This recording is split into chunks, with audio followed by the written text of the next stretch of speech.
देव की आज्ञा के अनुसार, हमारे मेरे सद्गुरुदेव और इष्ट देव की आज्ञा के अनुसार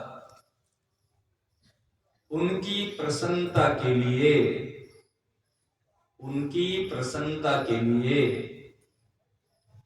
निमित्त बन करके करने का निश्चय किया हूं, कर रहा हूं और करूंगा। फिर दोबारा दोहराता हूं और ध्यान से सुनना। ईमानदार बन करके ईमानदारी से प्रत्येक कार्य को मेरे इष्ट देव और सद्गुरुदेव की आज्ञा के अनुसार, मेरे सद्गुरुदेव और इष्ट देव की आज्ञा के अनुसार केवल उनकी प्रसन्नता के लिए, केवल दोनों की प्रसन्नता के लिए निमित्त बन करके करने का निश्चय किया हूं, कार्य कर रहा हूं या कार्य करूंगा। इतनी सी बात। अभी तक इस दास को जो बात मिली है, ये एक लाइन में आपको सजा के बता दिया।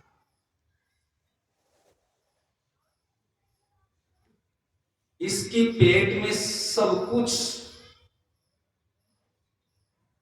कुछ आ गया। कर्म योग, ज्ञान योग, भक्ति योग, प्रेम योग, साधन, साध्य, सब कुछ इसके पेट में। एक बार ये बात केवल ध्यान में आ जाती है, शांति। ध्यान में आ जाती है तब शांति।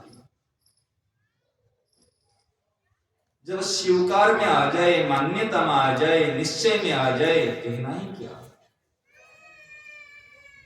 और जब कार्य में आ जाए तो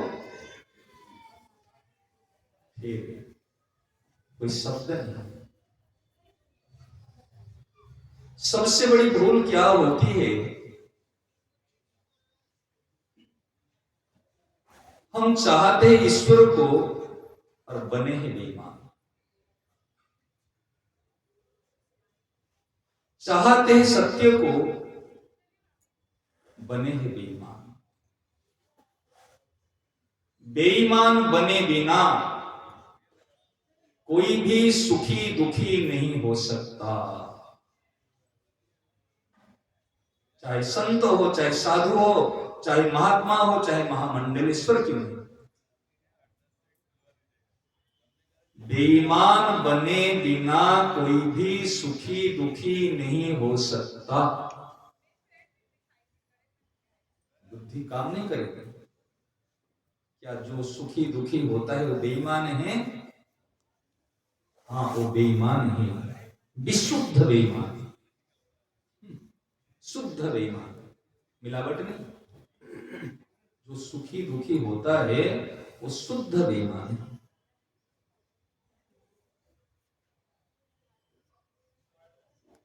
बेईमान बने बिना सांसारिक भोग को भोग नहीं सकता।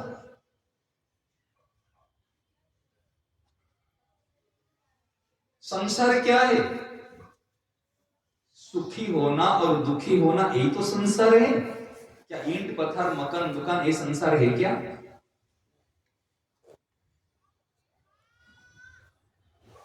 बेईमान बने बिना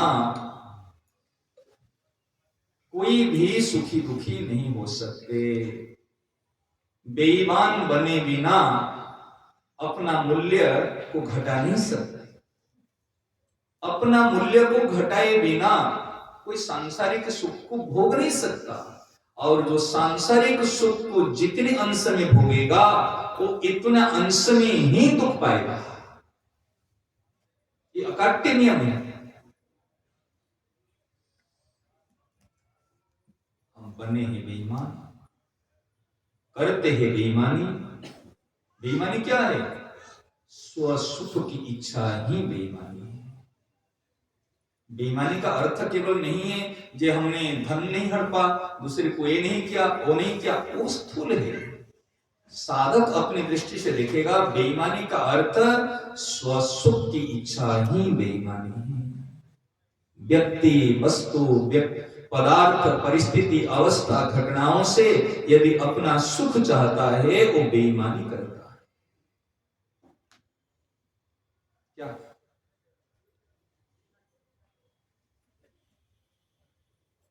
बेईमानी करता है। तो बेईमान बन करके बेईमानी से, समझ रहे हैं, प्रत्येक कार्य को अपने मन के अनुसार चाहते हैं ना, मैं जैसा चाहता हूं वैसा हो जाए। पति पत्नी में, भाई भाई में, पार्टनर में, संस्थाओं में विवाद क्यों? क्यों विवाद? मैं जैसा चाहता हूं ऐसा हो जाए, मेरे मन के अनुसार हो। जहां पर साधक कहता है मेरे मन के अनुसार है, वहां पर संसार घुसा हुआ है। सही ना? नहीं, मन ही संसार है। और मन क्या है? एक मन ईश्वर को समर्पित हो जाता है, वो संसार नहीं है। जो मन ईश्वर को समर्पित हो गया वो प्रसाद हो गया। जो भोग्य सामग्री में तुलसी दल डाल दिए वो लड्डू पेड़ा नहीं है, वो प्रसाद है। और जो इंद्रिय लोलुपता जिसको देखकर होती मेरे काम आएगा, लड्डू की रसगुल्ले अच्छे हैं, सुंदर है, जो अपने सुख जहां पर दिखता है वो है संसार है। देखो कहां भूल होती है। मैं कहने का तात्पर्य पदों पर चलेंगे, लेकिन जब तक मूल भूल दूर नहीं हुई है, मूल बात पकड़ में नहीं आई है, समझ रहे ना, बीमारी कहां है और इलाज कहां है। जब तक डॉक्टर को सही बीमारी पकड़ में नहीं आएगी, महाराज जी उदाहरण देते ना, एक आंख की बीमारी और पेट की बीमारी। आंख की बीमारी के इलाज अलग है, पेट की बीमारी के इलाज अलग है। हम आंख की दवाई पेट में, पेट की दवाई आंख में ले लिए तो क्या बीमारी ठीक होगी? और इतने दिन तक साधन, भजन, पाठ, पूजा, जप, तप, तीर्थ, व्रत करते हुए भी क्यों हमारी बीमारी दूर नहीं हुई? अशांति ही सबसे बड़ी बीमारी है।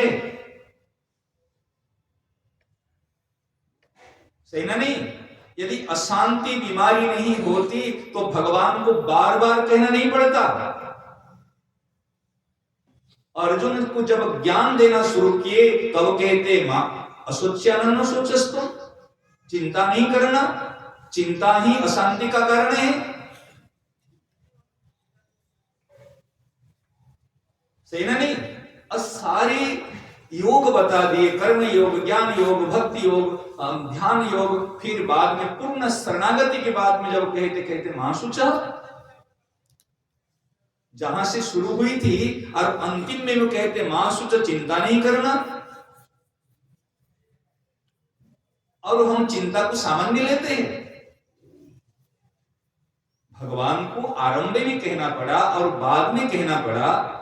जो गीता जी की पूर्णता होती है उस समय कहते महाशुच, और चिंता को हम सामान्य लेते हैं। और सब चिंताग्रस्त है, सब अशांति रूपी आग में जल रही है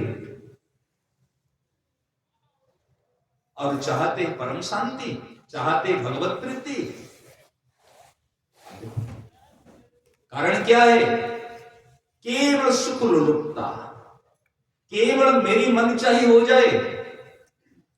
देखो क्या बताऊं, महाराज जी महापुरुषों के जीवन को देखा, चाह गई चिंता मिटी मनुआ बेपरवाह, जिसको कछु नहीं चाहिए तो सहन करे।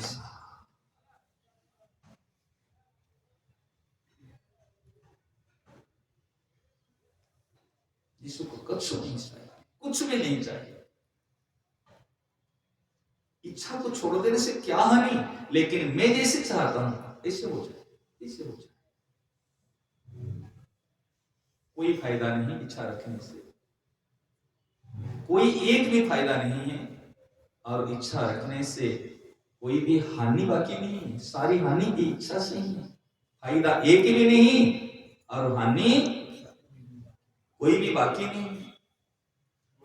इसलिए एक अपने मन के अनुसार करना चाहते हैं, बेईमान बन करके बेईमानी से, है ना, अपने मन के अनुसार।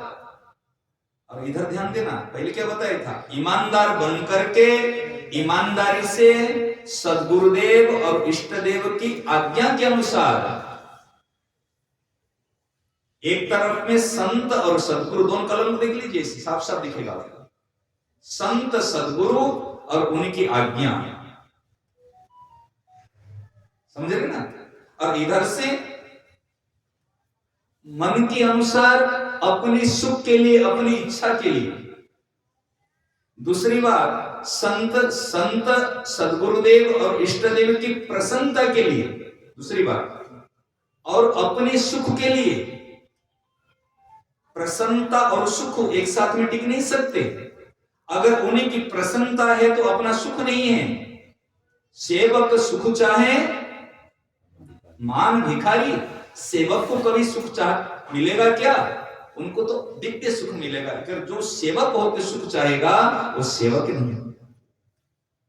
और हम ईश्वर अंश है तो नित्य कृष्णदास, जीवेर स्वरूप है नित्य कृष्णदास।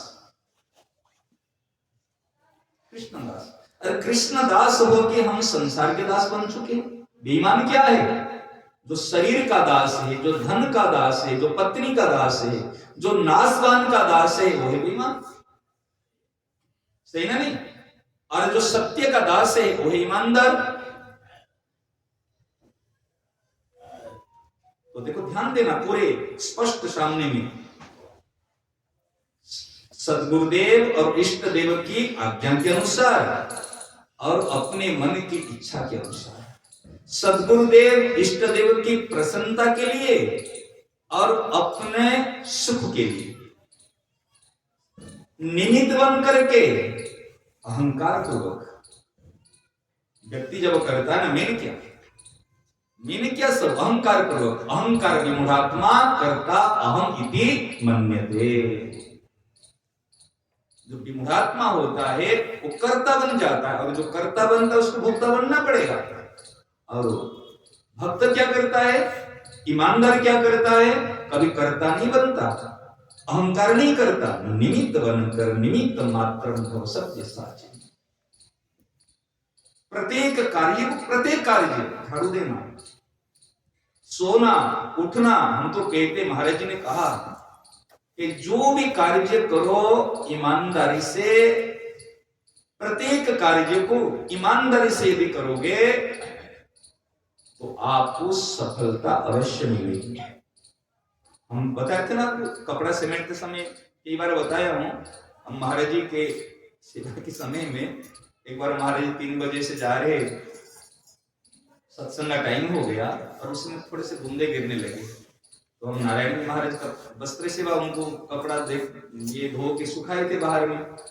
तो आने में थोड़ा सा विलंब हुआ तो मैं जाके कपड़ा समेट के ले आया। तो महाराज जी के आने का समय हो गया तो जल्दीबाजी में हमने कपड़ा को समेटा। ऐसे कपड़ा को समेट के थोड़े से किनारा ऐसे निकल गया था, ऐसे होके यूं। और महाराज जी दृष्टि पड़ गई, मैं रखा था तो जाकर बाद में रख लूं। नारायण, तुरंत नारायण महाराज जी कपड़ा समेट के ले। जल्दी थी उधर से, सत्संग से जाने से पहले ये अंगुली गिनाए, घर छोड़ दिए, पढ़ाई छोड़ दिए, रुपया पैसा छोड़ दिए, यूं करके हैं सब कुछ। अब मेरे पास आ गए और भगवान को प्राप्त करने की, ठीक है ना। और अभी तक कपड़ा समेटना नहीं आया, और कपड़ा समेटना नहीं आए तो चाहते बाबू जी भगवान को प्राप्त कर लेंगे। मतलब महाराज जी की ऐसी थी, मैं तो कांप गया, बिल्कुल ऐसे मैं हिल गया। इससे भगवान मिल जाएंगे, भगवत प्राप्त हो जाएंगे। मुझे रोना आ गया भीतर से। इतने बड़े महापुरुष जब कहते क्या भगवान मिल जाएंगे। समय तो था सत्संग का, बीती बात बता रहा हूँ। तो सत्संग में चले गए और मेरा सत्संग मन नहीं लगा, उथल पुथल मची मेरे से। मैंने कहा क्या गलती हो गई इससे, मेरे को अगर कपड़ा सीमेंट में नहीं आए तो भगवान नहीं मिलेंगे। एक तरफ से देखो हृदय कहता है महाराज जी ने जो कहा सत्य है, और दिमाग कहता है ना, कि मैं पढ़ा लिखा हूं तो मैं भी तो लॉजिक और साइंस को लगाता हूं ना, मैं कैसे मान लूं? जब तक साइंस का स्टूडेंट्स H2O प्रूफ नहीं करेगा तब तक वाटर नहीं मानेगा, वरुण देवता को भगवान नहीं मानेगा, वो जल देवता वो मानेगा hydrogen 2 plus oxygen 1 equal to water, ये प्रूफ करेगा। तो दिमाग कह रहा है, दिमाग नहीं मान रहा है, और दिल के बार श्रद्धा से मान लेता है, उथल पुथल मच। तो महाराज जी जब आए पहले आके बैठे गया, महाराज आप बताइए अगर मुझे कपड़ा सीमेंट ना आ जाएगा क्या भगवान मिल जाएंगे? धोबी तो कपड़ा गंदा कपड़ा को साफ करके प्रेस करके अपने उनको देता हूं, भगवान मिल जाएंगे? देखो दृष्टता हमारी, हमका तर्क रखे उनके सामने में, क्योंकि एक आदत होती है ना, जब तक मुझे बात समझ में नहीं आई, गले नहीं उतरी, तब तक इस ऊपर से आने लगा। चाहे तो गले उतर जाए, विश्वास से हो चाहे श्रद्धा से हो, नहीं तो जानकारी विवेक से हो, जम जाए बात। ऊपर ऊपर से हाँ करूंगा लेकिन भीतर से कर नहीं पाऊंगा। तो हमने कहा महाराज जी तो बात जमती नहीं है, ये अगर कपड़ा सीमेंट में आ जाएगा तो क्या भगवान मिल जाएंगे? तुम्हारी छाती ठोक के बोलेगा हाँ हाँ हाँ, कैसे मिल जाएंगे? ऐसे मिल जाएंगे यदि प्रत्येक कार्य को तो विधिवत करेगा, प्रत्येक कार्य करने की विधि और स्नेहवत करेगा, प्रत्येक कार्य को मन लगा के करेगा, तो तुझे सफलता अवश्य मिलेगी। अभी सफलता नहीं मिलने का कारण, हम यदि बेडशीट बिछाने के लिए कहा जाएगा उसमें सल पड़ा हुआ रहता, बेडशीट भी ढंग का नहीं बिछा पाते। झाड़ू देने के लिए कहते, झाड़ू भी ठीक से नहीं देते, कपड़ा सीमेंट निकले कहते वो भी नहीं देते। अरे भैया ये सारी कार्य भक्त के लिए पूजा ही है, ये ईश्वर की पूजा, जिसको साधक संसार कहता है, ये वास्तव में मेरे प्रियतम का प्रगट रूप है। एक अप्रगट रूप, एक प्रगट रूप, एक अविनाशी रूप, एक है विनाशी रूप। अविनाशी रूप को तो सब में दिखना और विनाशी रूप का सेवा करना, समझ में आ रहे ना? एक है ज्ञेय तत्व, एक है सेव्य तत्व, एक है ध्येय तत्व। समझ में आ रही? तीन तत्व, बहुत गंभीर बात है। एक है ज्ञेय तत्व,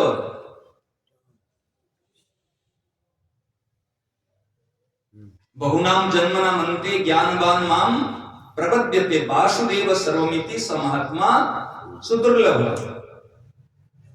ब्राह्मणे गविहस्तिनी सुनी चैव सुपाके च पंडितः समदर्शिनः समवर्तिनः नहीं। सब में भगवान को देखना यह ज्ञेय तत्व, और सबकी सेवा करना यह सेव्य तत्व, और केवल अनन्य रूप से केवल तुम्हें पुकारू प्रियतम, देखूं एक तुम्हारी ओर।